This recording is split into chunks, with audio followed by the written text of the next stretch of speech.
দেশের ক্রিকেট না franchise cricket, বেশ অনেক বছর ধরেই এই আলোচনা চলমান ক্রিকেট দুনিয়ায়, কিন্তু আজ পর্যন্ত এর কোনো সমাধান দেখাতে পারেনি কোনো পক্ষ। নানা আইন কানুন করে ক্রিকেটারদের ফ্র্যাঞ্চাইজি আসক্তি থেকে মুক্ত করার চেষ্টা কম বেশি সব বোর্ডই করেছে, কিন্তু কাজের কাজ হয়নি কোনো, বরং সমস্যাটা এখন বেড়েছে কয়েক গুণ।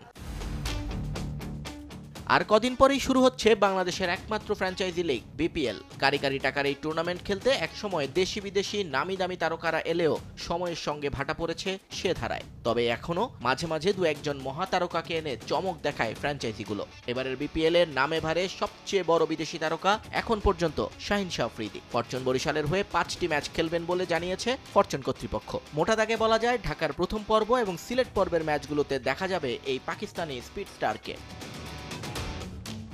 এই পর্যন্ত সব ঠিক থাকলেও যখন জানা গেল বিপিএল এর এই 5 ম্যাচের জন্য নিজের দেশের খেলা বাদ দিয়েছেন আফ্রিদি, তখনই শুরু হলো পুরানো সেই আলোচনা, দেশ না ফ্র্যাঞ্চাইজি। তবে শাহিন আফ্রিদির ভাগ্য সুপ্রসন্ন, কারণ নিজের বোর্ডকে পাশে পেয়েছেন তিনি। সাউথ আফ্রিকার বিপক্ষে টেস্ট সিরিজের দল থেকে ওয়ার্কলোডের কারণে তাকে বাইরে রেখেছে পিসিবি, আর সে সুযোগেই বিপিএল এ নাম লিখিয়ে ফেলেছেন শাহিন। এখানে পিসিবির কোনো আপত্তি না থাকলেও ঘটনাটিতে বেজায় চটেছেন পাকিস্তানের সাবেক head coach Mickey Arthur.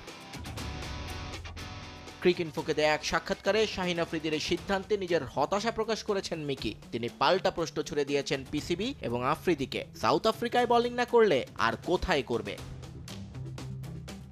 Mickey আর্থারের এই প্রশ্ন তোলা অনেকের কাছে অবান্তর মনে হলেও বৃহত্তর ক্রিকেটের কথা ভাবলে এটাই যে স্বাভাবিক। পাকিস্তান সাউথ আফ্রিকার প্রথম টেস্ট ভেন্যু সেঞ্চুরিয়নে ঐতিহাসিকভাবে পেসারদের স্বর্গভূমি। ক্যারিয়ারে একবার এই মাঠে বোলিং করা সব পেসারদের স্বপ্ন। মিকির মতে যে মাঠে শীর্ষ 10 উইকেট শিকারী পেসার, সেখানে সুযোগ পেয়েও বোলিং না করাটা বোকামি আফ্রিদির মতো বোলারের জন্য। একই কথা বলা যায় দ্বিতীয় ভেন্যু কেপটাউনকে নিয়েও। তাই রাওয়ালপিন্ডিতে নয়, স্কিল বাড়াতে হলে এখানে বোলিং করা উচিত বলে মনে করেন মিকি আর্থার।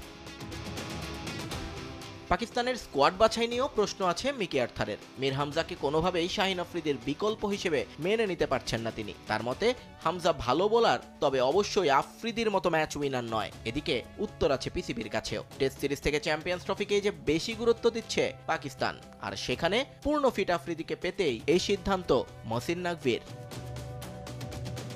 কমপক্ষে 100 উইকেট আছে, তাদের মধ্যে আফ্রিদিও একজন। বোলার হিসেবে আফ্রিদি যথেষ্ট কোয়ালিটিফুল বোলার।